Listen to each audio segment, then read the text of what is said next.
Ο Γιώργος Σαμπάνης άνοιξε την ψυχή του και αποκάλυψε μία από τις πιο σκοτεινές στιγμές της ζωής του. Ήταν μόλις η πρώτη του επαγγελματική εμφάνιση, το ξεκίνημα που περίμενε μία ζωή. Όμως, την ίδια εκείνη ημέρα, ήρθε η είδηση που πάγωσε τα πάντα. Ο παππούς του είχε πεθάνει. Την πρώτη φορά που πήγα να τραγουδήσω, παιδιά, είχε πεθάνει ο παππούς μου την ίδια μέρα. Ήταν ό,τι χειρότερο στη ζωή μου, είπε συγκινημένος. Ήταν 18 Γενάρη του 2009. Ένα νυχτερινό μαγαζί στην Αθήνα, η όνειρά μας στη σκηνή και ο νεαρός τότε Γιώργος καλούνταν να τραγουδήσει, ενώ μέσα του γινόταν πόλεμος. Δεν μπορούσε να σταματήσει, δεν μπορούσε να φύγει. Ήταν η πρώτη του δουλειά. Το όνειρο και ο πόνος έγιναν ένα. Πολύ άγριο πράγμα, βαρύ πολύ, αλλά τι να έκανα, να έλεγα όχι. Ήμουν άγνωστος, απλά άνοιγα το πρόγραμμα.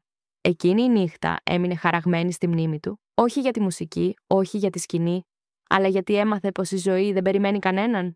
Κάποιες φορές πρέπει να ανέβεις στη σκηνή με σπασμένη καρδιά, να χαμογελάς ενώ μέσα σου αιμορραγείς. Και ο Σαμπάνης το έκανε. Με αξιοπρέπεια, με δύναμη, με εκείνη τη σιωπή που λέει περισσότερα από κάθε τραγούδι. Ίσως γι' αυτό σήμερα η φωνή του κουβαλάει κάτι παραπάνω από νότες. Κουβαλάει αλήθεια,